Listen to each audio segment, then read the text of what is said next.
This is a previously recorded episode of the IT and the D Show. This show is broadcasting live from Detroit Sound Studios above Activate Gaming and is part of the Podcast Detroit Network. Visit www.podcastdetroit.com for more information. Episode 115 of the IT and the D Show is brought to you tonight by Backblaze.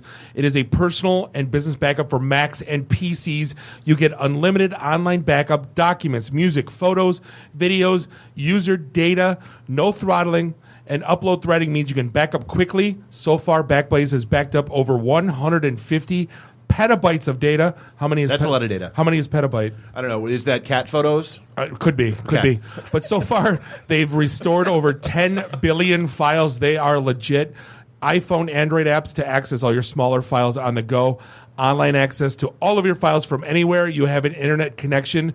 You can restore one file at a time or all your files with an easy web restore or order a USB hard drive. That's actually cool. I've never heard of that. Yeah, it's kind of neat. So if I'm hosed, just send me a USB drive of all my files. They'll do that for you. Right. And they have native application for Mac and PC, external hard drives included. You can use them as your offsite backup as well. No gimmicks, no add-ons, no charges, no spam. $5 a month per computer for unlimited unthrottled online backup. IT and the D listeners get a 2-week trial by going to backblaze.com/ITD. That's back, BACKBLAZE.com/ITD, all lowercase. The following program is intended for mature audiences. This is Max Headroom. And what you're about to witness is one of the most sinister-sounding intros to a trailer to one of the greatest epics ever. Where do you guys think you are? The Library of Congress? Detroit? Beyond the sun? Any of those, right? Take him to Detroit. No, not Detroit! No, please! Anything but that! No! I used to hang out at the Magumbo Bar. It was a rough place, the seediest dive on the wharf, populated with every reject and cutthroat from Bombay to Calcutta. It's worse than Detroit. You will never find the more wretched hive of scum and villainy. Then don't come! Shut up! I dig you IT geeks. This is Dre Mateo from Sons of Anarchy. You are listening to IT and the D. So what happens when you tap the angry beaver in the bunghole? Exactly. Come on. Someone tries. What the hell with this? I'm calling a break. We'll come back to the show. Hi, this is Ralph Macchio, and you're listening to IT in the D Show. Wax on, you know what. Why would, Buick put their cars next to, the Bentleys? Why? That's not marketing. The alphabet.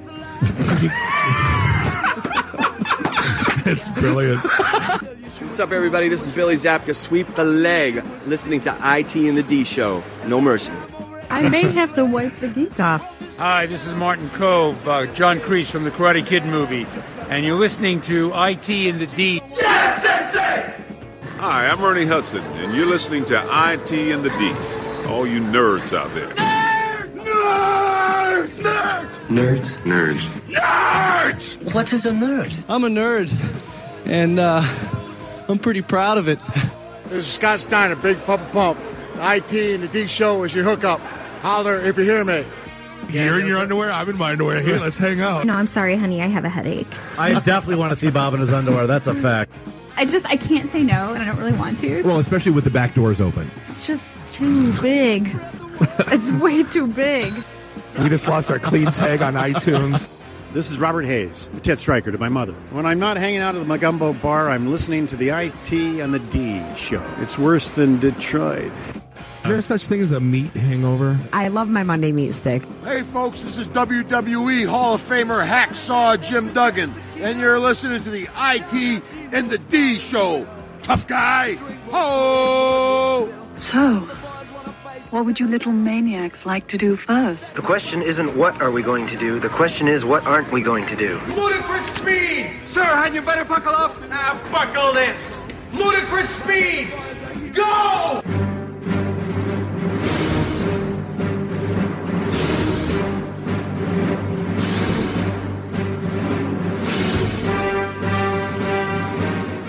Happy Detroit Applebee's Day from all of us here at the IT and the D Show. This is episode 115, and we are recording live in our safe safe place here at the Detroit Sound Studios in beautiful Ferndale, Michigan.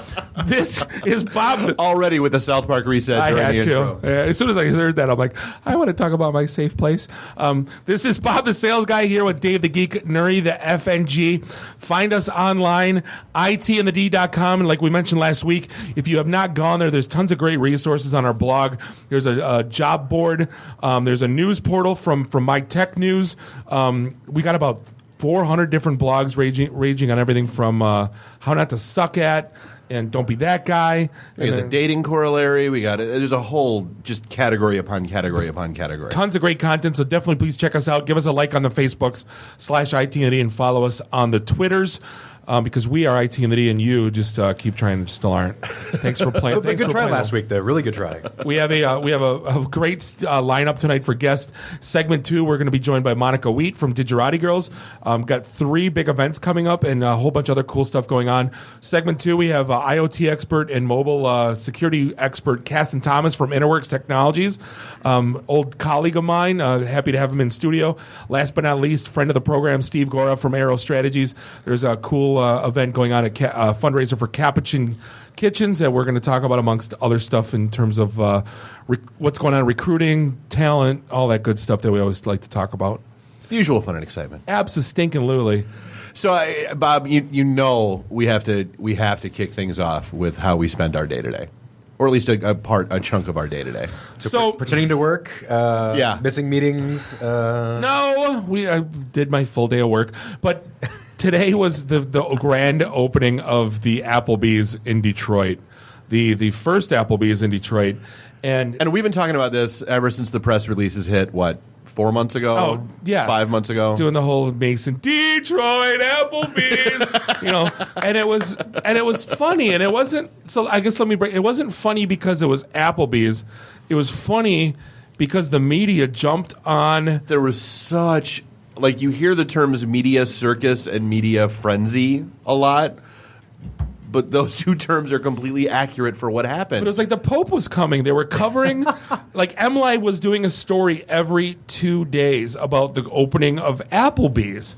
And it made, like, it's ubiquitous. It's a chain restaurant. It's a TGI Fridays. It's not. Well, and so, like, and that was the whole thing, is that, you know what, if this was opening in Troy, if it was opening in Chicago. Crickets. If it was opening, you know. Across the street in Ferndale. Yeah, exactly. Directly across the street in Ferndale. Crickets. But no, it's opening on 8 Mile. And so, yeah, we had our buddy John over at Fusion Marketing made some excellent shirts.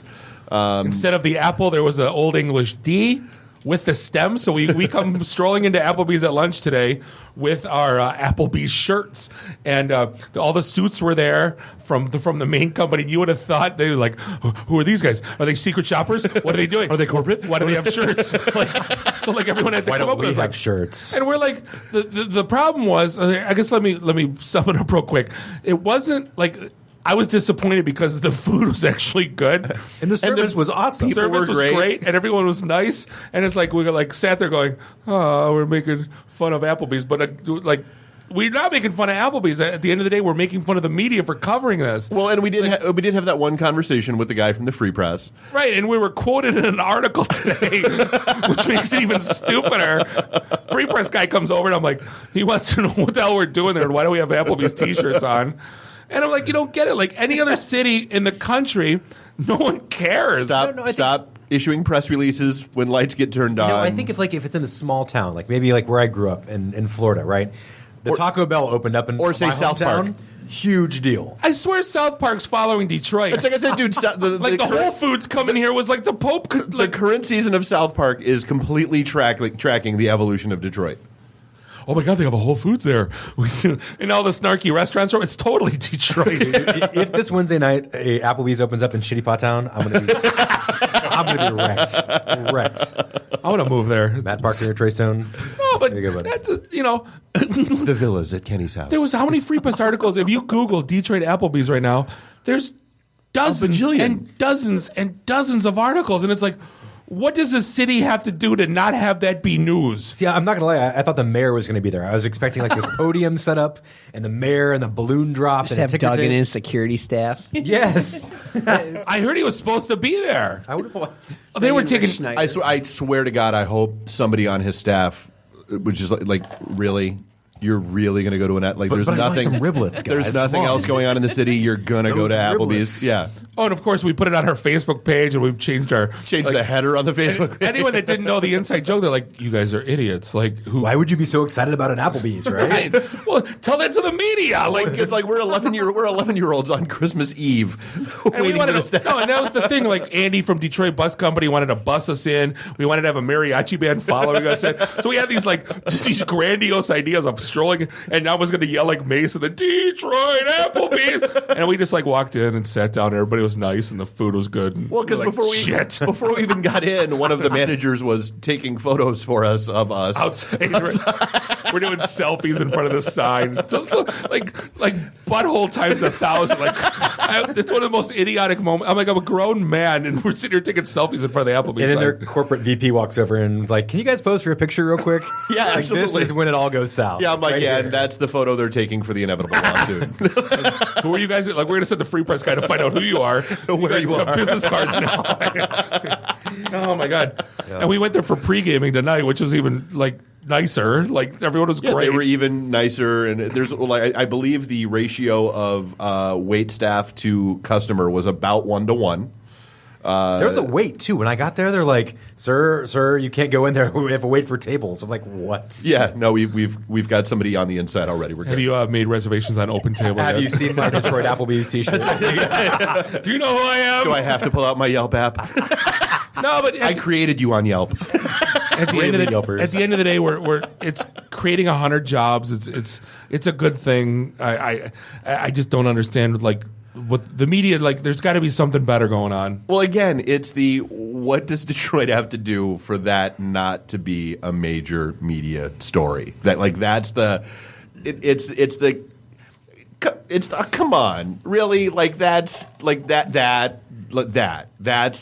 what Detroit is good. I'm convinced tomorrow on CNN one of the headlines is going to be Applebee's opens in Detroit. They got a Whole Foods, you hear? What? Next thing you know, they'll be looking for safe places. Exactly. South Park, you're so good. And seriously, and just doubling back on that for a sec, if you are not watching the current season of South Park, you are missing out on some phenomenal episodes. They kicked it off covering the whole body shaming, the Caitlyn Jenner thing. Yeah. Then they went to the PC bro, the PC police. They've gone to gentrification, Whole Foods, Yelping. And then body shaming. Yes, it's one of the greatest episodes. It's one of the greatest seasons they've had so far. No question. Butters being the social media manager for everyone, removing negative comments on Cartman's, starting with Cartman's topless. Yeah, so he picture on only saw Instagram. the positive. Right. So people only see the positive review. What was the line? He goes, "I sent a picture of my wiener and I got 2 positive reviews. This is great." He goes, "Yeah, Cartman, you have no idea how much work that took for the 700,000. There are things that I've seen and read that I could never unsee." Right, exactly. I think I about lost it. I had a couple drinks. I was downstairs, and he was in line for the Whole Foods, and he's like, "All right, so if you're not going to donate, just tear that money right out of that hungry girl's mouth, right there." Oh, that was the change.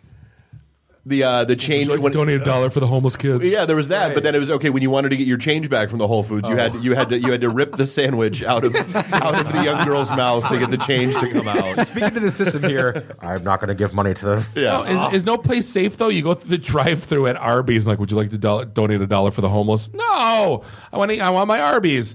I'm so happy they South Park mocked that. Yeah. Over the loudspeaker, and then finally he's like, "Yes, I'd like to go donate Yes, $1. I'll donate $1. Hey, we finally got One guy, and everyone else donated 20. You cheap ass! Thanks for curing world hunger. So what else? Another thing that was going on, I guess this past weekend, we didn't even notice it when we were at the Lions game, or the weekend before. There was the Uber protest. Nobody noticed it. And apparently it was there wasn't a strike because we took an Uber. Twice. Several Ubers. Yeah, and it went and Tuesday and Monday, too, we took Ubers. And that protest went flop, went boom. But no, what were they protesting about? They want a tip line added on the app. Which I'm okay with. Which I'm Lyft totally has. okay with. Lyft totally has it. So Yeah, I think I'm it's not okay. against it either. But why do they need a protest? Can't they just negotiate it behind the scenes? Well, see, they're independent contractors. They have zero negotiating Yeah, they're all power. 1099s.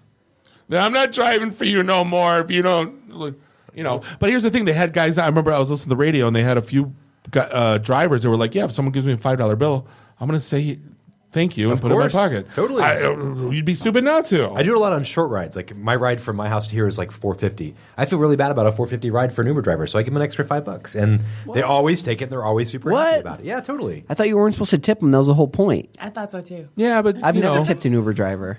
You always, sometimes you just do if the guy's good or if. I tip them when they help with my luggage. Like if they help me lift stuff, Right. then yeah. Definitely. But like the guys always have like a phone charger and they have breath mints. They give you a bottle of water. It's like you do that. No, it's And they always have chargers, and they always have gentlemen's club. And they don't smell like feet. I mean, it's a win-win. Oh, there was when I left the 3rd Street bar drunk, and the guy pulls up in a Hummer. Regular Uber X driving a Hummer, and I hear oonce, oonce, oonce. I'm like, oh shit, this is going to be the most awesome Uber ride ever. We're going to get along just fine. So I get in, he rolls his windows down, we're jamming techno music all the way home. I'm like, dude, you're awesome. Here's $10 and a 5-star review. I mean, but then the next time he does that with my father, he's like, get me out of this goddamn bummer. Put it on Sirius XM chill, please. He's got like a 1 for 4 success rate with the oonce music. So we always love the faux mock outrage and people getting annoyed at things and going over the top about it. Chris Rock having a little bit of a bad week on social media for something that I thought was hilarious. I didn't think it was bad either. Yeah, so he sent out a tweet with basically one of those some e-cards things that said, "Hey, here's to Lamar Odom, the only man in history to ever have cocaine and hookers save his marriage." I totally missed that. I missed that. He won the internet. And well, no, because people got mad. Why would you get all the mad? comments were like, oh, too soon, bro. Yeah, He's still in the too- hospital. Not funny. He had to be left the hospital before he could do that. Why would you mad about? Well, but that's it's the same thing as everybody gets all up in arms about what's whatever they see whatever happens to be on TV or whatever a comedian says or Gilbert Gottfried with the Aflac thing and the tsunami. If you don't like it, tune out. It's Chris Rock, for the love of God. If you're following Chris Rock That's true. and you're not expecting to be offended by something every now and then, Have you ever seen any of his shows? yeah, His you live should not be stand-up ever? following Chris Rock.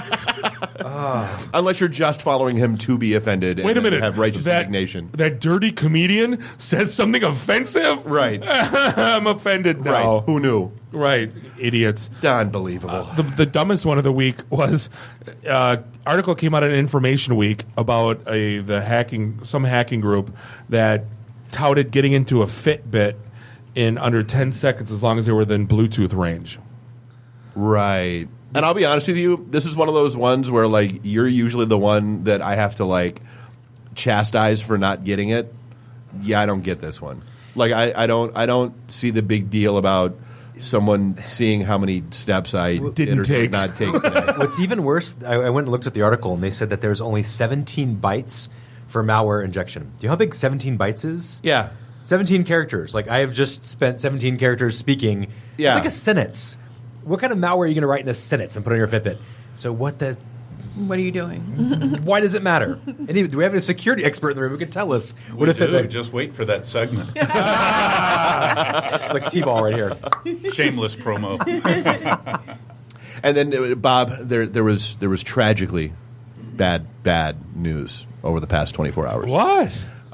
Apparently, hot dogs, bacon, and all forms of processed meat cause cancer. Yeah, I'll see you there. I will see you there. So I think someone needs to get to work on bacon vaping. Is what I think we need. I think we need some sort. Someone has had to have made bacon flavored e-vapes. We need bacon vaping. Our entire lives we've been suggested to. Alcohol is bad for you. Alcohol is good for you. Moderation Eggs is good are bad for for you. you. Eggs are good for you. Bacon's bad for you. Bacon's good for you. eat my ass. I'm eating what I want. I think that causes cancer too, Bob. Pretty sure that would cause cancer. Look at me. Do you think I don't eat what I want? I eat what I want. And you know what? And then, has anyone not eaten a hot dog or bacon today because it gives cancer? Yeah, well, no, they put fluoride in the water. Like, just eat whatever happens. You know what I mean? George Burns lived to 99, and Walter Payton died at 40. Yeah, smoking 18 cigars a day. There was another hot dog related news that came out this week that said 2/3 of vegetarian hot dogs contain human DNA. What does that even mean? What's a vegetarian hot dog?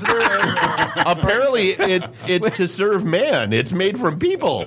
Well, they basically quoted hygiene issues. So it's not like it contains human meat. It's basically like people are not so hygienic when they're making the vegetarian hot dogs at the factory. Because they're stuck making vegetarian hot dogs in a factory. I'll give you a little extra They soy can't in even this. steal the product and have a good time. They got it. They just assume you're a Yelper, and so they're singing that song in their head as they're making the Everyone that eats us are smug pricks. You get what you get. Yes, I'm a smug prick. Yes. Is that what you want to hear? No, you're not. Even though you announced there's no good vegetarian options at this Applebee's. 1 out of 5 stars. Would not eat again. Right. They had pickles. You like God, those pickles. pickles are so good. You know, actually, one of the cool stories this week, the Google employee that said, "Screw lives it." in a van down by the river. Yeah, I'm Yeah, 35 years old. I am divorced, and I live in a van in the Google parking lot. My question is, how do you get laid? How do you be like, hey, ladies, come back to my place? This date's been so awesome. The dude's saving so much bank. You think he can't afford a Red Roof Inn? I'm just saying. Not in Mountain View, California. Holy shit, have you point been there taken. before? No. But what the guy did is he bought a U-Haul truck and threw a mattress in there, and he's got a clothes hanger and a dresser, and he showers at the Googles, and he lives in because they have such great employee facilities. He doesn't need to have an apartment. Right, he goes to the gym, he eats there for free. I'm actually really mad that I didn't think about that when I was there. I mean, 3 meals a day, breakfast, lunch, and dinner, showers, workout facilities, comfortable places to lay all the time. And I was paying $1,000 a month for a shitty apartment next to the Caltrain. Why don't people just live inside the Googles? One guy did, actually. I went and I researched this. There was a programmer who was there for 13 months, staying in nothing but nap pods, bean bags, meditation rooms, massage rooms, and conference rooms. 13 months living at Google, basically just squatting. Where do you have where do you put his clothes? Under his desk. Or the same crap? Well, it's a Google. Right? Wear a Google T-shirt and some jeans, and you're in. There has to be a laundry service at these places, right? They will do. Oh, they got everything service. Dry cleaning, laundry. They'll even find you a girlfriend if you're looking.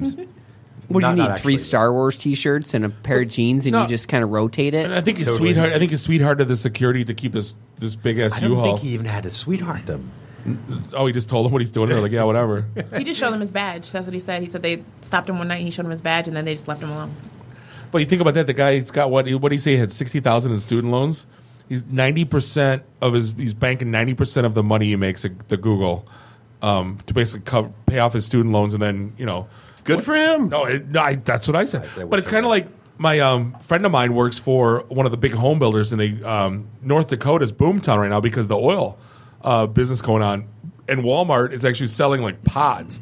They're almost like they're those moving pod things almost. Yeah, they're like $30,000, self-contained. It's almost like a shipping container, right? Yeah, it's like a tiny house. Right, it is. I think it's 400 square feet. And you get all your stuff in it, and they're and guys are they're parking. They're taking over lots, campgrounds of these pods because these guys are coming in off the street making $120,000 a year, driving oil trucks or being riggers or whatever, and they can't keep up with selling these things at Walmart. It's a huge, So he goes in there every 2 weeks, buys as much property as he can. They build his apartment complexes as fast as they can. They can't keep up with it until 10 years from now when it all dries up, and then all that it's going to be a ghost town. It's going to look like that Bloomfield Hills thing and 18 or Telegraph and just north of Square Lake. Yeah. Yeah, where it looks like a Full Metal Jacket set, when everybody leaves. But I mean, for now, they're making banks selling these damn pods. That's crazy. Yeah. What else is going on? One of my favorites, and I'm sure we'll get into this with Kasten later, is so Facebook had a class action lawsuit against them about privacy violations. That basically it's still collecting data It still does anything and everything even while the app is shut down, even if you have it closed out, all that fun stuff. And the lawsuit, the best part of the whole lawsuit getting thrown out is that it wasn't thrown out because Facebook isn't doing it. It got thrown out because the plaintiffs could not quantify how they were injured by that data being collected. So it wasn't thrown out because Facebook's not doing it. It got thrown out because they couldn't figure out how to quantify what that data collection was doing maliciously. Weird. They collect all the things, though. Like, if people haven't figured out that they own your ass, like, just get off the Facebook. Yeah, like, if you're not paying for a service, you are the service. No doubt. But again, they're listening to you. Like, I told you a story from this weekend that blew my mind. We're sitting, and Cassie, you'd appreciate this as a security guy. We're sitting, my buddy just bought a new house, and we're sitting in his garage and drinking it was an old beer party, like clean out my fridge because I just moved here, and it's like all this garbage. Oh my God, I can't believe it. And we started talking about, like, Neil, our friend, has the Tesla, so I was talking about driving in the Tesla and how cool it was. And about 10 minutes in, he looks at his iPhone, and he's got 2 spam emails from Tesla. And he goes, that's weird. He goes, I've never gotten an email from Tesla before. And I go, holy shit, they're listening. Come find out in the morning, he sends me a screenshot. He's got 8 more in his inbox of Tesla this, Tesla that, like sending them to. And I'm like, there's no way your iPhone's listening. And we keep hearing stories about Facebook having the mics on, and they're pushing ads now, what they hear on TV, to your Facebook feed. And it's seriously, it's mind-blowing. I don't not doubt it. I guess that's the point. Yeah, it would never happen. Never happen. Yeah, never. Yeah, no. Why would anybody want to do that? /S, right? Yeah, hashtag sarcasm, right? So, and I'm about to tweet out a link for this because I think this is one of the funnier things that we were bouncing back and forth. The Banana Bunker is out and available on Groupon. And if you're not familiar with the Banana Bunker, it is a plastic case for bananas. It looks like one of the soccer moms would sell on Pure Romance. It absolutely does. But it's called the Banana Bunker, and the best part of it is, and I tweeted out the link to their Facebook page because the comments that were running back and forth were outstanding. I'm showing off a picture in the studio. People are like, no. So it's So and that's you got a real thing. Oh yeah, and you gotta love Groupon because when they posted it and they sent the emails, they got a sense of humor. They literally said we're contractually obligated to let you know every time the Banana Bunker is featured on our site. Here's the photo. It's just what if our bananas are too big? And the Groupon answers, don't exaggerate. I can't imagine the face on teachers when my child pulls this out of the lunch bag. Groupon replies, the face of an education professional is happy to see their student eating well. Yeah, exactly. Yeah, I think my dad found my Banana Bunker under my bed. What should I do? Answer, be honest with your dad. Tell him it's to protect your precious snack fruits. Holy shit. I found a picture of a Banana Bunker costume. That's what I have to go as Halloween this year, a Banana Bunker. Outstanding. This is great. Trisha goes, what's the effective rate when used correctly and consistently? Groupon says 99.9% banana protection. Of course, no one can be perfect. a little condom joke. All right, well, hey, we are bouncing up against a break. We'll take a little time out, and then we'll come back and dive in with our guests, and we'll go from there. This is the IT in the D Show, and we'll be right back. IT in the D. Read, meet, listen. Networking Detroit, one beer at a time. Hey, this is John Schneider from Nip Tuck Smallville, the haves and the have-nots. Oh, Dr. Quinn, Hot in Cleveland, Secret Lives of the American Teenager, and just about everything you can possibly imagine. And oh yeah, the Dukes of Hazzard. You're listening to Bob and Dave. It's the IT in the D Show. ITinthed.com. Do you hear that? That's the sound of silence. And silence is golden. Unless you're a business owner, then it can be the kiss of death. It means your phone isn't ringing. And that's what it's all about, right? So if your advertising has become stale, it's time for a fresh approach. Fusion Marketing blends any and all available tactics, creating a unique, successful campaign to fit your needs. So give them a call before your business expires at 586-610-0055. This is a previously recorded episode of the IT in the D Show. Welcome back. Happy Applebee's Day. This is segment 2, episode 115 of the IT and the D Show. We are broadcasting live from our safe place here in the Detroit Sound Studios in beautiful Ferndale, Michigan.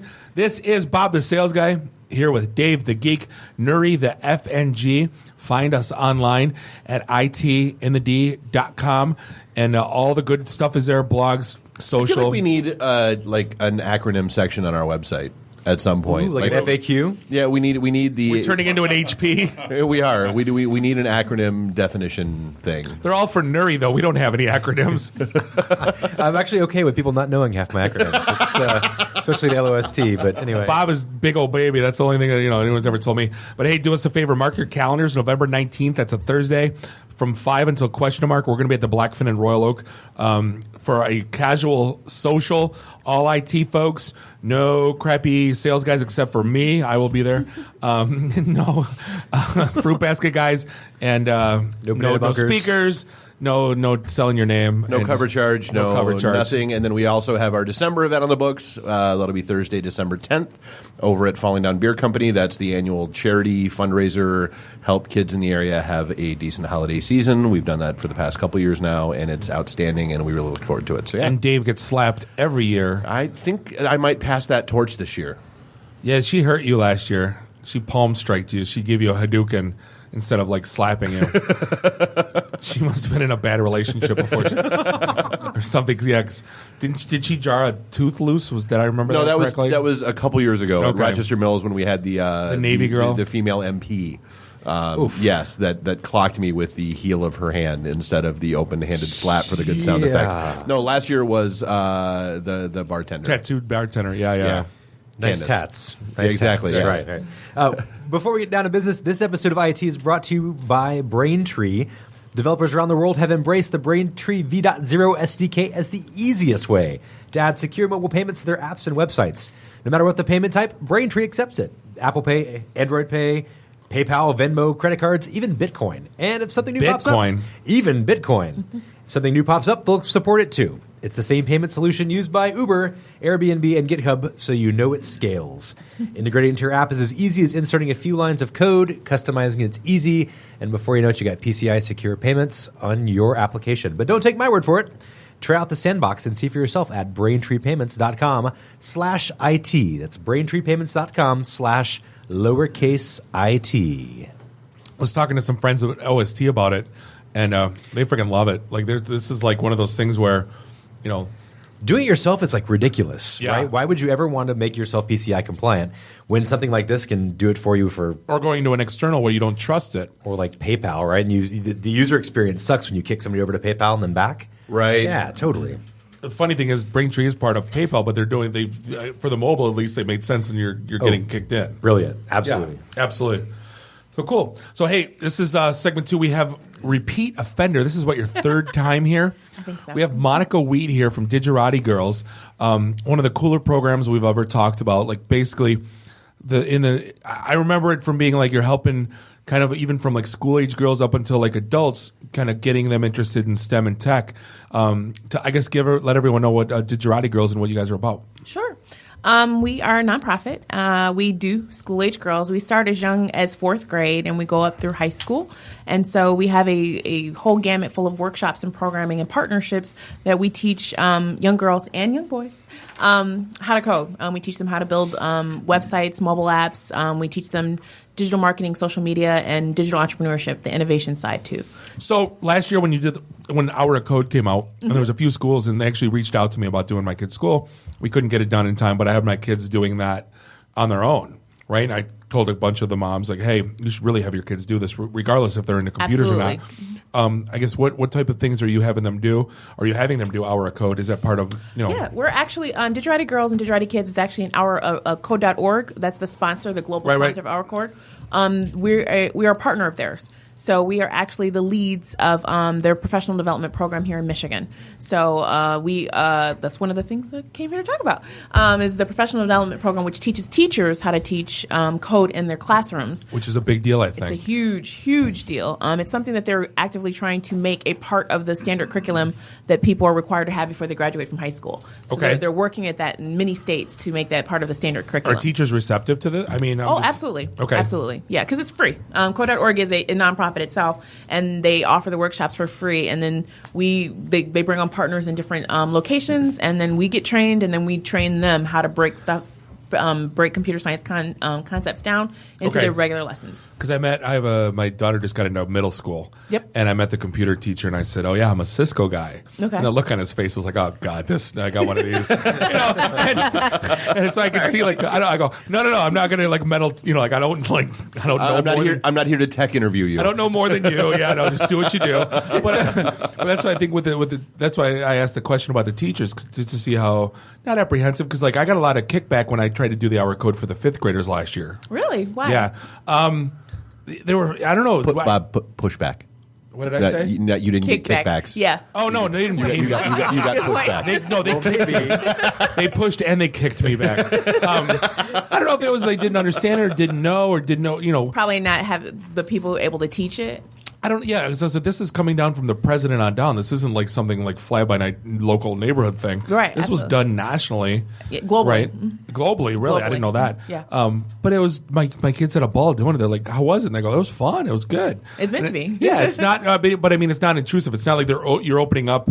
Whatever. Yeah, you're not opening like code sandbox. 30,000 lines of Java code and trying to figure out what it. Yeah, no. Not at their age. Not doing QA for for GM. No. Find the defect kids. No, it's meant to be really fun. Most of the platforms are based off of popular characters and that are cartoons and things like that. They take you through mazes. They make you race with it. The better you learn the code, the faster they go. And then side by side, you're able to see all the different functions and all that kind of. It's meant to be fun and it's meant to be engaging, so that it's not boring. Is it a specific language, or is it kind of going like pseudocode, platform agnostic? Well, they have a whole gamut of programming. For the most of the hour code stuff, it's JavaScript.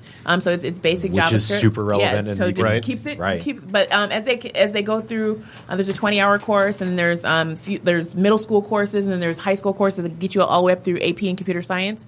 Those actually add on different languages on top of the JavaScript, but the JavaScript is where everybody starts. Yeah, because my 3rd grader ran through it, and she didn't say, "Oh my God, it was hard," or "I hated it." Mm-mm. She was like, it was fun. I liked it." Yeah. Well, that's what I was going to ask. Is what's the ideal age range for somebody to get started with this sort of program? Well, the professional development group, all the professional development people like myself, we target K through 5. So as young as kindergarten, we target. They have programs in there for people who can't read. So if you can't read yet, they have programs in there that will show you how to start doing this without being able to read yet. And then it progresses with you as you go up through high school. Well, and you would think that would make sense. I mean, there's always that study that says the best time to try to learn a different language is when you're less than 5 years old. Totally. So it would make sense. Yep. Yeah. Kind of get your brain used to working a certain way too, right? I mean, I think that's like teaching you logic is probably as important as teaching you how to program a computer. And that's right? that's a huge part of it, because most people think I'm teaching these kids how to open file this that. No, that's not where we're starting at. Okay, this is how you move a character from A to B. This is how you activate a program. Okay, what if you wanted to do it twice? Let's do a loop. Okay, it's breaking down the logic so you get used to it like a language. So you're building the skill, you're building the muscles like a language, and it makes kids less intimidated when they're actually in there trying to do stuff on their own. So it's not like a hackathon where we're getting a bunch of free code. And so I'm just kidding. No, I think when you talk to like a novice, just like a normal adult, even you say the word, maybe you should learn how to code, and it's scary. Oh yeah. Oh, they lock up. Right. It's like I'm teaching them Sanskrit. You know what I mean? Like I don't know what. I can't program my VCR. Come right. on. But I think, again, once you building the knowledge, starting with kids, it's phenomenal. Because I remember I was telling this story the other day. I was one of the first ones. We had a Commodore PETs with a cassette deck, right, in elementary school. And if you hit Control Run Stop 3 times, right, you'd open up the code. Yeah. And you could, then you'd change it to potty words and you'd resave it. And of course. You're giggling. But again, that was like your first, they didn't teach you how to code. We figured it out on our own. Yeah. And I think that's, again, you can't do that today, figuring out on your own. There's nothing to figure out. kids aren't going to right-click view source on websites going, oh, this is Right. interesting. Ooh, CSS, very very interesting. What I can want I to learn do? how to do this. Right. What can I do? Back in BASIC, it was 10 go to 20 and, Which that's how I taught myself. But, I think I got really lucky at a computer teacher in 8th grade who, instead of putting me through the normal curriculums, like, here's Code Warrior C on a Mac, and I'm going to give you some light instruction and teach you how to program. And that guy probably was the one who changed my entire life. That's how most by of teaching it, me how to right, code yeah. in 8th grade. That's 96, Yeah. maybe? And that was right before the internet of everything started happening, right? So Right at the. and this is such a good thing. I mean, you're basically doing what that teacher did for me for kids. Well, and that's the same thing. I mean, Chuck Roberson, he was the freshman year. He was the guy that ran the back room. We had the computer lab, PDP-11. We had, but no, I mean, like back that he was the one that like basically got me all hooked into doing stuff, and it was the same kind of thing. It's once you figured out how to hack your way back into the system, that's when you got the invite to come be part of the backroom staff and all that kind of stuff. and so, at both reunions now, he showed up and made it clear that he would still like to have. He's like, just 1%. I just want a percentage of your salary. I made you. Just write a check. That'll be good. Monica, we always talk about there being a path, and like what's is there I don't want to say a designated path, but is there like a progression? Obviously, you said it goes through high school and whatnot, but is there, when you come out, I guess would come through this or come out of it, is there an outcome, or is there something that like, do they have a skill set to like do a boot camp, or what level does that put them at getting through like the whole entire progression of, what I'm saying? Yeah. So the program, the core professional development curriculum is meant to be 20 hours, and you can run through it as fast or as quickly as it needs to be. So some kids who are older and more advanced are going to whip right through it in a month or so, or maybe not a month, but yeah. But they're going to whip right through it. Kids who have never been exposed before, it's going to take them longer. It's going to take them a couple semesters to keep working through the different. So it's really based on your own level. But the good thing about which is why Digerati Girls partner with Code.org, is that every time when we were looking for something new, they already had it. It was easy. It was open access. It's free for everyone. We know how to teach it. We know how to break it down for kids, but they already had it. So they have the next level, so that you can keep the next level is where they integrate it into algebra and then science at the middle school level. And then the level after that is an advanced, like I said, going into preparation for an AP test in computer science. So nice. They take you all the way up to that, so you can go through that and beyond. And then that's where groups like we come into play, where we are doing like hackathons, and we are doing computer clubs, and there are competitions that we're mentoring kids with to kind of help them if they want to do projects outside of just the basic, learn, this curriculum steps 1 through 20. So is this all e-learning, or is it a combination of e-learning and classroom instruction, or what's the program actually laid out like? So, Code.org in and of itself is online. Digerati Girls and Digerati Kids is the live aspect of it. What we do is we take their curriculum with their permission. We take their curriculum and we teach it live in a lot of different settings. So we've done with Digerati Girls, we do on-sites at corporations. We've done them at Google. We've done them at GM. We've done them at Grand Circus. Just different places where lots of techies and people hang out. Then for Digerati Kids, we go into schools and we take over a school for a day, and we do we've done Hour for Code. We've taken over a school for a day and just done mobile app labs and things like that. So we come live and actually walk them through it, and then we bring people who are practitioners like you guys to talk to the kids and tell them what they do, what they really do as part of their career. What's it take to get you into a school? This. Other us than being ask. available, yeah. other than just us being available. Okay. Yeah. I was just curious if there was like a thing you had to, like, hey, all these kids got to go through these basic things, or if there was checklists, or if just like, hey, if we're available, we'll do it. It's mostly availability and like, do they have the tools basically, which is computers set up with internet access. Sure. And then do we have availability and a set of volunteers in the area who can actually help us? Right. So if those two components are there, then we just go where. So you need volunteers. Yes. How does Yeah. how does one volunteer? Volunteers. We are on Facebook, Digerati Girls, facebook.com/Digerati Girls. That's our main site. It houses Digerati Kids as well. And we have people message us on there. There's sign-ups, and there's also sign-ups on our website, digeratigirls.com. Okay.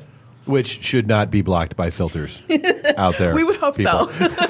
We would hope it wouldn't be blocked by any filters. We were having some technical difficulties earlier, but there is nothing wrong with the website, people. Yeah, those weren't your technical difficulties. That was other people's IT departments that were having IT technical departments difficulties. were not being nice to us earlier. So, Yeah.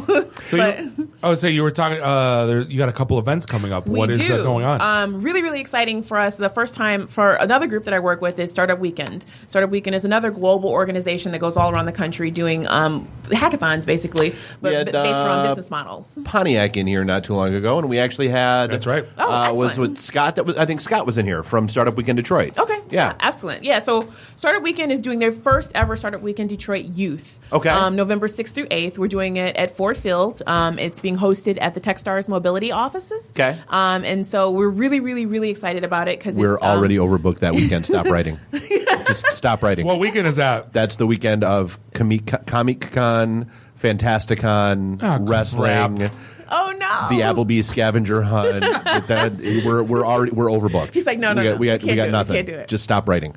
Well, if they weren't overbooked, then ideally they would come out. And, no, I would love to. I want it. Yeah. It's we're really excited because they have Startup Weekend Youth in cities across the country, but this is the first time that it's coming to Detroit. It's $25 for a registration fee, and then we have the Detroit tech community came out in full force to support us and offering scholarships. So if you email detroit@startupweekend.org, there's a very simple 1 or 2 questions that you answer, and you can get a scholarship and just go for free. Very cool. And so it's free food for the whole weekend. You get T-shirts, you get free swag, and then you get to develop an app or something like that through the weekend. And then at the end, they're going to pitch to see who has the best app and the best business around the app, and then they're going to win prizes. What's the is there an age on this one, or is it open? Yes. It's youth. It's youth, but it's ages 12 through 18. So basically 6th grade through 12th grade. Okay. So. Interesting. Yeah, we're really, really excited. It's been a long time coming that we've been working to put that into play. On the other side of the fence, we are working with, that's where I was talking earlier, with the professional development. So we work across the state of Michigan, working and training teachers in different school districts how to break down computer science into their classroom curriculum. And we do that, and we have our next open one of those is November 11th and November 12th in Southfield, Michigan. And so that's co.org, pd.co.org site, and you just look for the Detroit area. It's in Southfield. And it's free. Anybody who's a teacher or a STEM program lead or a homeschool parent or any of those opportunities where you're teaching a child, right, you can come into this classroom for free. You get it's a 2-day workshop, and when you leave, not only are you signed up and part of the co.org community of teachers who get free resources, you get a free printed curriculum guide, you get swag, and then you get signed up, and they send you classroom supplies. All of this free and sponsored by co.org. How cool is that? Well, so it's the 11th and 12th, so that's a Wednesday, Thursday. Yes. So I mean, is it like an all day? No, it's in the thing? Evening. It's in the evening. Yeah, I'm perfect. sorry. Thank you. It's in the evening, 2 nights, 6 p.m. to 9 p.m. 2 nights in a row. Okay. So we do them throughout the year. This is one of the last public ones that we have throughout the year. But the other thing that we do offer is similar to us coming into classes and teaching kids specific. We do that same thing for school districts. So if a district has, they want to bring 20 of their teachers, we come in and we'll do it specific to a district as well, and also free. So we're really excited to be partnered with some really cool groups that are doing a lot of things and enabling us to bring this to the Detroit market. I'm so nagging the principal of my kid's school tomorrow. That's all I was thinking about. I think about the professional development days that schools have and how much they pay to send teachers to things. Yeah. When the most important thing they could probably be teaching their kids is STEM right here in Detroit for free. For free, yeah. So there's PD days everywhere. Yeah, we would love to come out or have them come out to the public ones, but we would love to. So what else is everything? So that was both events. Is there a third one, or was that? There's one more. You mentioned you opened it up with co.org. So another partnership that we're very excited about this year is we are partnering with the Michigan Science Center. We've done several really cool events with them this year so far, including an overnight hackathon for girls we just had at the end of the summer, and we're just really ramping up. Is that the same as Detroit Science Center? Did they change the name? Yeah, they changed the name. Okay. It's now the Michigan Science Center. Same space, much cooler on the inside. It's all been They've redone. renamed to serve you better. Yes, much better. No, it's really cool on the inside. But we're doing co.org with them this year, Sunday, December 13th. So we are looking looking forward to that as well. And we are also hoping to get, we already passed the number, but initially we started out with the goal of getting at least 100 schools in the area to say they were going to do a code.org program, and I think we're at 500 now. So we're excited. That's great. Yeah, but it's something. No, it's something I'm. That's it. Especially with Dave and I, it's something we're passionate about because we have kids, and we see. When they learn new things, it's the coolest thing in the world, right? So yeah, absolutely. Again, it's not necessary, and everyone. I don't care if they like computers or not. They're playing Minecraft. Yes, and they're getting the building blocks, and they understand. Right, and all that is it's digital Legos, right? And they're building, and I'm not going to be mad at them for playing Minecraft because I think it's healthy. Right, it's not like me playing. Comparatively, yeah, it's not like me playing Battlefield and Call of Duty. Right, unhealthy, and they're Minecraft healthy. Build, imagine, create, kill. Yeah. Right, exactly. But giving them just a learning foundation. If they want to go be whatever they want to be, at least know. You got to know two things. I would say. Well, and there's no end to it either. I mean, dude. Watching my kids, that's the fascinating. There's no end to that nonsense. Oh no. But I go, I tell my 11-year-old all the time, I go, there's two things you got to know. I don't care what profession you want to go in. You got to learn technology and you got to learn how to sell. Yeah. Regardless. That's actually really good. I don't care if you do what Dave does. He's a sales guy. He will never admit it in public. Especially not on the show with blaspheme. They've just lost all of his street cred. Last bit. You got to know how to sell, and I don't care if it's to your boss, to your internal team, to your external Selling team, yourself, so yourself, or to a client. It's a foundation that needs to be taught better. That's something I'm trying to work on too. Right, where you're kind of doing the tech thing, I'm trying to. Teach the sales part because I think it's something needs to be known. But it's phenomenal you guys are doing. Bob goes to schools dressed as Matt Foley from Saturday Night Live. I am a motivational speaker. You're not going to mount to jack squat. Sorry, I'm done. But DigeratiGirls.com, Facebook Digerati Girls.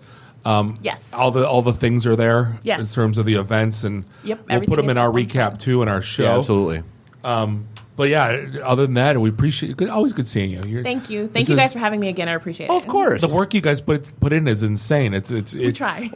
we hope more than us appreciate what you guys are doing because it's awesome. The amount of cool stuff you guys are doing is just Thank you. Yeah, we're having fun with it, so we're glad to be able to do it. Good. Well, hey, we're going to come back. Segment 3, Caston Thomas talking about IoT, mobile security, whole lot of fun stuff. This is the IT and the D show, and we'll be right back. IT and the D. Read, meet, listen. Networking Detroit. One beer at a time. Hi, I'm Brittany Daniel from The Game, and you're listening to IT and the D show. ITinthed.com. This is a previously recorded episode of the IT and the D Show. Welcome back. Happy Detroit Applebee's days. Riblets. This is that's never going to get old. Riblets. Episode 115 of the IT Saving and Detroit. The D Show. One riblet at a time. One riblet at a time. We are broadcasting from our safe place here in the Detroit Sound Studios. Beautiful Ferndale, Michigan. This is Bob the Sales Guy here with Dave the Geek. Nuri, the BOM. Find us online at itandthed.com. All the social, all the stuff is there. And, by the way, if you want our app, hit us iOS and Android at Podcast Detroit. It's a push play button and some other stuff. Well, and it interacts with all the social media channels. You can call the show right from the app. There's a little chat room that nobody which goes I on. never pay attention. No, people actually do. I just not I don't on our pay, show. Yeah, I don't want to pay attention to it. We follow the Twitter feed on the show. We can't follow everything. Yeah, exactly. We don't have people. No, we need people. We found other podcasts like the Art of Charm. Like, you have people? I don't know what that means. Like, we need people. But good for you. I know. We're happy for you. I'm jealous. I want people. But hey, an old friend of mine kind of bubbled up, and I run into you every once in a while at the Oktoberfest scene. And ran into you not too long ago, and I said, you know what, we got to catch up. And we got Caston Thomas here, who is the. Do you say you're CEO, or you are the founder of Interworks Technologies? Chief bottle washer, whatever. Chief bottle washer, I like it.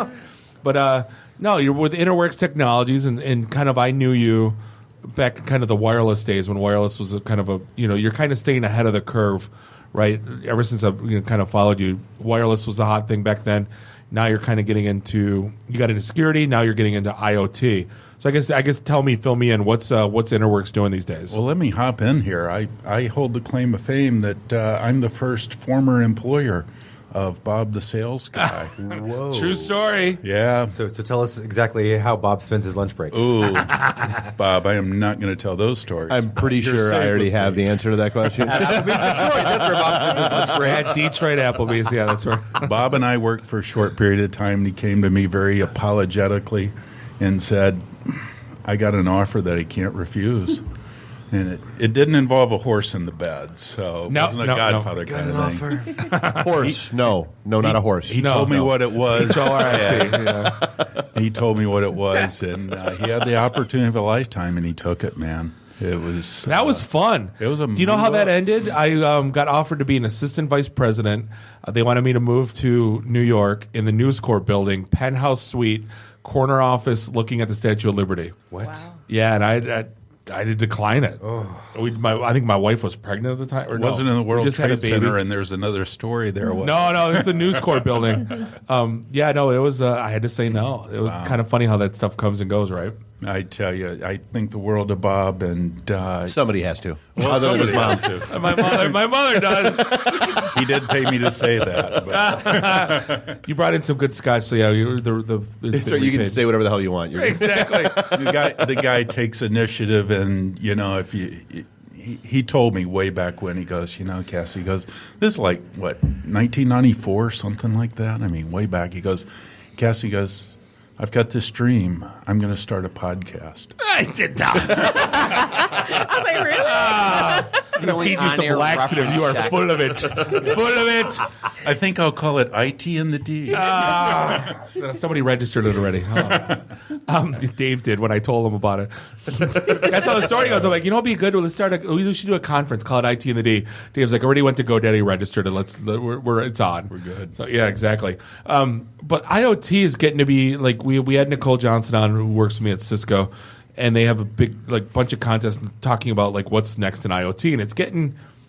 I don't want to say it's getting silly, but you have everything from your thermostat to you have the connected car, you have the Nest systems, you have your TVs, your refrigerators on Twitter telling you need eggs. I mean, it's insane. I can unlock my hotel in Chicago using the back of my phone, which doesn't make any sense to me because the key card is too complicated. Yeah, that's what I said. I'm like, so I got my luggage in my backpack, and I got to stop, and I got to open up this app, and then I got to swipe my phone when I could just have the key in my hand. Yeah, I think sometimes it's helpful, but technology for the sake of technology, goes a little too far. Yeah.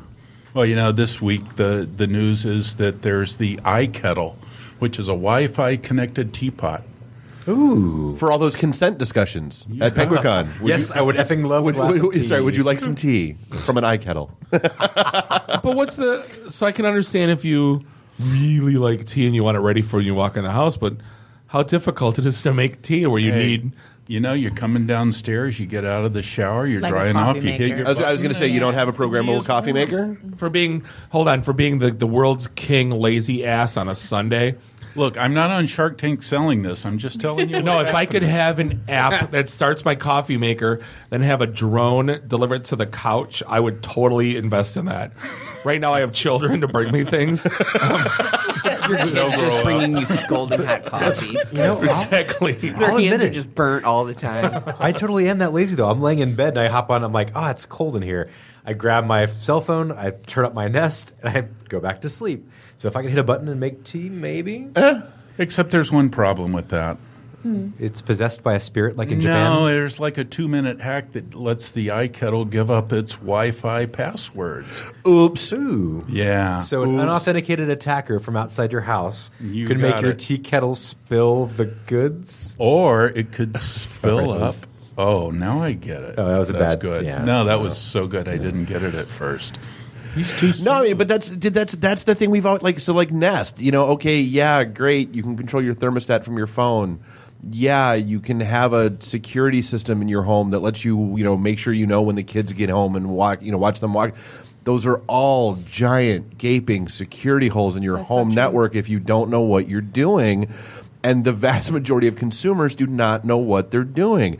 I would literally, just for giggles, hypothetically speaking, I may or may not have just scanned around the network in my neighborhood, and and there's everybody has the Linksys routers, and they're the Wi-Fi, and they all have the default username and the default password still sitting on there, every single one of them. Well, it gets better than that. I mean, if I'm a corporate executive or corporate executive has the concern of... Or say a government agency senior executive with your AOL account. Or the head of a nuclear power plant. The challenge is that as we get into the Internet of Things, we're finding that the real players in Internet security, which are governments, right? Organized crime, they're finding new ways to penetrate organizations. And so we're finding that the Internet of Things presents itself on the Internet, but we're having a convergence of physical security, Internet security, and social media security. Well, you found the guy that hacked the CIA's AOL account had nothing to do with data breach. It had to do with him making phone calls. It had everything to do with soft engineering to hack into that AOL account. There's a whole industry around penetration testing. Oh yeah, we've had a couple of them on our show, and we've gone to a couple of security conferences. That's my dream job. I want to be a pen tester so bad. I've got a T-shirt that says I'm a certified penetration tester. That means different things in the circles that I travel. Yeah, exactly. Take that to PenguinCon and see what happens. My wife doesn't let me wear it to dinner. Red badge. I wonder why. No, and that is. I mean, that's. I remember when I was still living in D.C. back in 95, 96, the NSA actually had to issue a memo banning Furbies. Because that's when they were at their peak popularity, and people were bringing them in and keeping them on their desk. Well, what's a Furby do? It listens, remembers, and repeats. Well, the challenge for corporate security executives is they may have to start protecting the home networks. Let me give you an example. 2 years ago in Brazil, Johnny Walker Black was a promotion with an internet-connected bottle of scotch. What? Nice. Yeah. Google it. Johnny Walker Black, Brazil, Father's Day. Johnny Walker Black in Brazil did a Father's Day promotion. The idea was very simple. You put together a gift, but the gift is a bottle of Johnny Walker Black with a nice little RFID chip that would connect to your iPhone or your Android. And now I can do a tribute to my father. So there was a big promotion around this. But if I'm a bad guy and I want to penetrate into an organization, you didn't ding the bell.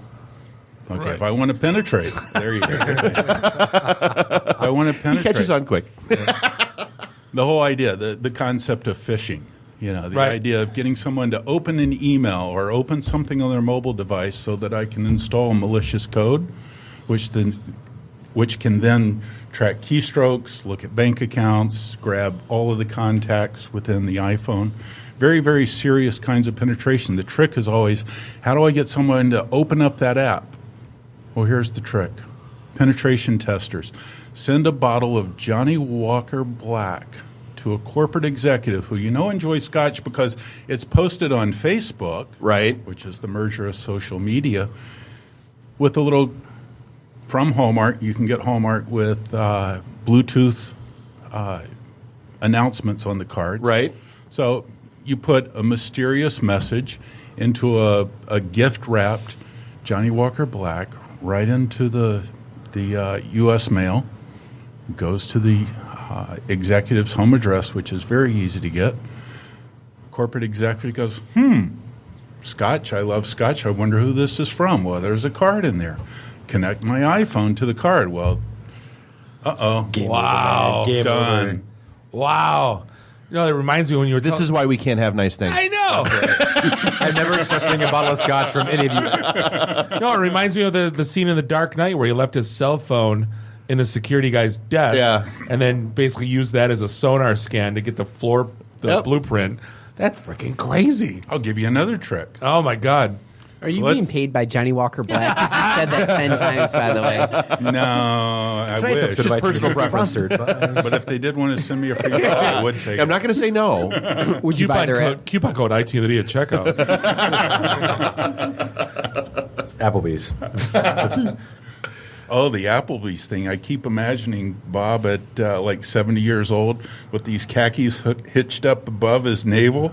It's like, I'm not going to be able to sleep tonight. I don't even imagine those things. You got to stop that. So, like, Internet of, like, what else Internet of Things? Like, there's some, like, we talked about the Fitbit hack real quick. But again, who cares if somebody hacks into my stupid wrist that says I didn't walk enough today? I mean, does it go deeper than that, or is it just me on the surface being kind of silly? Oh, sure it does. We're talking about protecting critical infrastructure, protecting assets, and you've got some very, very powerful sources, whether it's organized crime, nation-state hacks, socialists or social hacks, people who are activists, if you will, hacktivists, if you will. Right. Problem is, those folks can now use reconnaissance. We live in a society of surveillance. You know, the idea Willingly. of being able to look at the photo of a person on LinkedIn, happens to be a corporate executive. You sit outside corporate headquarters, wait for the person to drive by. You know what they look like. Yep. Go down the local watering hole. You know what their car looks like. Not even using any of the online services. You put on a... Yeah, you can see what they drink. You can learn their preferences. You can. It's even better than that. You can put a GPS tracker on their car Yeah. without them knowing. And Monday morning, that executive comes into the office, gets an email that says, I found your wife's credit card at Buffalo Wild Wings Saturday around 4 o'clock in the parking lot. Click on the email, spear phishing. I mean, very, very targeted attacks. Well, and that's how, like, the one that still kills me was the OPM hack. I mean, the Office of Professional Management, the organization in the government that's supposed to keep security breaches from happening anywhere else in the government, got hacked by a stupid idiot clicking a link in an email. 120 pages on every employee. That's how that breach happened. Do you guys get those at your work? Like the fake internal, like, they're seeing who's the idiots. I haven't seen one. I haven't seen one at the new place. We get one once every 2 months, maybe every 3. And it's like, that it just came from inside. And they want you to open up this stupid attachment. And it's like, no, I'm not. And it's all social experiments inside our company to see who the idiots are, to like tell them. The sales guys. Is that how they fire people? No, I don't think so. But like, hilarious though. Here's your. I went to go click. So you click on it, and then all of a sudden there's a screen that pops up that says, "Okay, you're now enrolled in your 8-hour security awareness training." It works. Going back, Right, exactly. But going back to the Internet of Things, it really freaks me out though. You've got a Fitbit, a tea kettle, a refrigerator. These are all things that are not usually top of mind for security engineers, right? So when you're writing code for your refrigerator, are you thinking about it being hacked? No. Your tea kettle, are you thinking about being hacked? And I think the more we see these converged IoT devices, people are going to start having to pay attention to security when creating them. Otherwise, you've got 100 new attack vectors in your house. He drinks vanilla tea. That communist. It's rooibos tea. What? He only walked 500 steps today and drinks rooibos tea. We know everything about him. I'm just being But stupid. you see, you're building profiles about people. Exactly. And you're collecting information, and the things that you can build just around a personality profile can prevent or can produce an exposure or something that happens in an organization that says, who are the vulnerable people?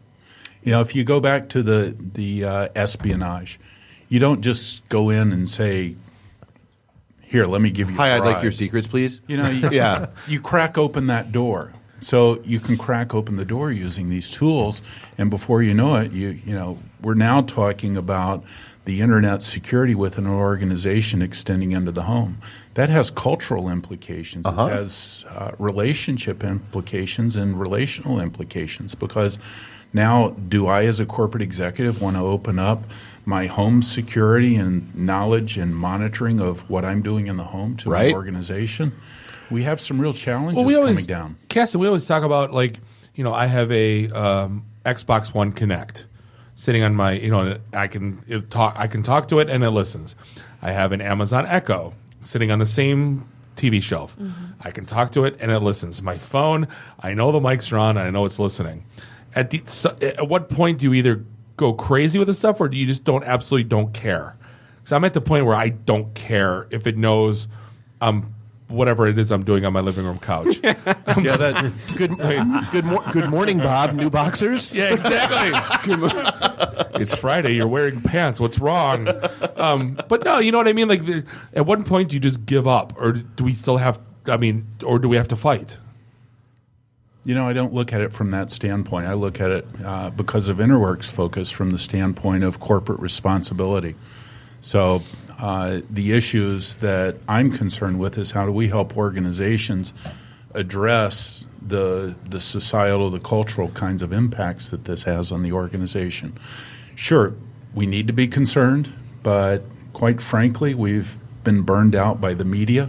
We've been burned out by security people like me, saying the sky is falling. Well, and it's sad that burnout is there because like my whole thing is to your point. Letting people into your into your personal networks. Like there are places where if you have your personal phone and you want to do a BYOD thing and you want to get your corporate email on your phone, they will force you to install a remote wipe.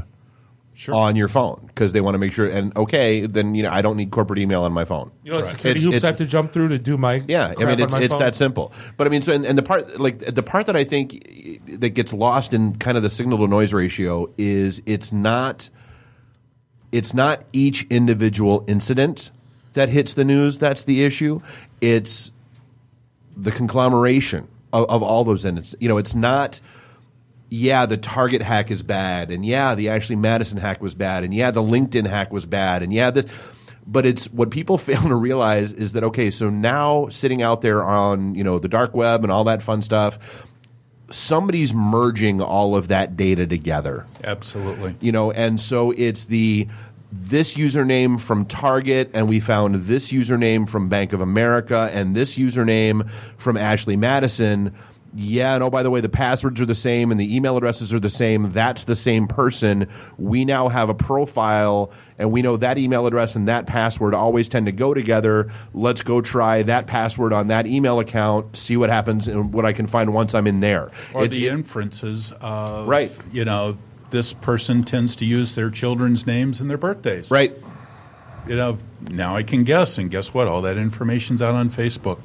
Or if it's not on Facebook, it's certainly out on Zappa Search or any of the other places that are freely available. You don't have to spend $9.99 a month to get that people scares the ever living hell out of me every time. Like I go out there every now and then just to see, and that's a website that's a search engine that just creeps me out completely. My concern in the bigger picture is that we're going to face a cybersecurity 9/11.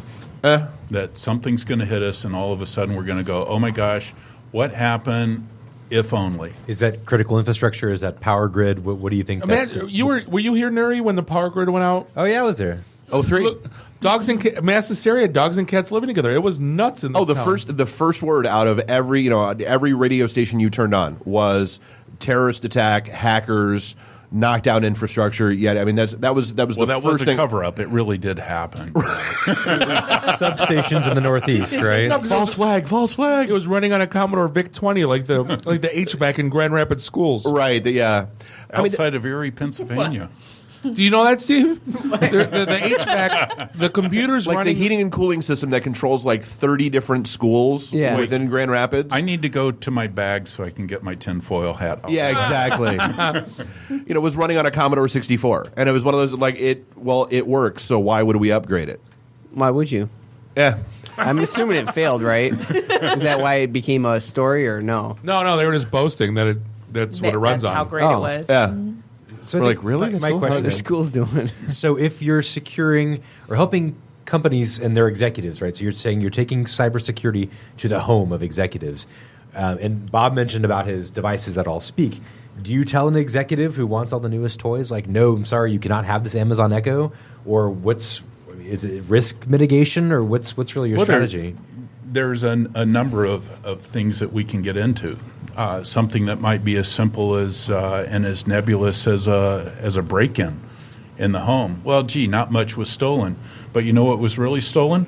Was that little button on the AT&T router downstairs that says, add a device to my Wi-Fi. Uh-huh. The problem that you have is that once you're in on the Wi-Fi, whether it's through that little button, whether it's through the iKettle or through the Fitbit hacks that happened about a year ago that allowed people to get access to the network, now if I can get access to the Xbox 360 on that little camera or any of the devices inside, these people can get access to the camera and read every book on the shelf in your library and know what you're doing. People think I'm nuts because I have 6 different wireless networks running in my house, but it's stuff like that's why. I'm going to go home and build a Faraday cage. Screw all you guys. You have one. It's called a microwave. I'm putting my Wi-Fi in the microwave. And then one night, Will Smith shows up at his house going, I need help. Right. Yeah, then it's enemy of the state all over again. My second surveillance, I made Auburn Hills police surveillance as the SSID. Nice. Oh, no, Yeah, you've been I'm on that my guy. website. Literally, Bob, that is what my SSID is at home. Not Auburn Hills. No, it's Rochester Hills Police Department. Nice. FBI surveillance van number 2. Right. Surveillance van Now number I've got to three. change it. Right. I was like, you just told the world. Hey, Cass, and it's always great catching up with you. How do we